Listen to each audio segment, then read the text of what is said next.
و بعض کسان اعتراضات را دارند، خصوصا در پانتونها یا در مراکز علمی بالای عدم علمیت امام ابو حنیفه رحمه الله در احادیث و بعض شائعات را پخش میکنن، یا میگن که مثلا در صحیح سته روایاتی از امام ابو حنیفه رحمه الله روایت نشده.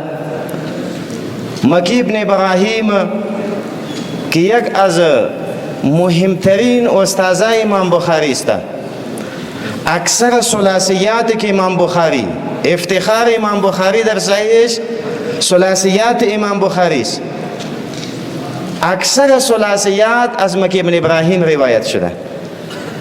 خو لیکن او درباره امام ابو حنیفه رحمه الله چیز میگه، کان اعلم اهل الزمان، کان اعلم اهل الزمان.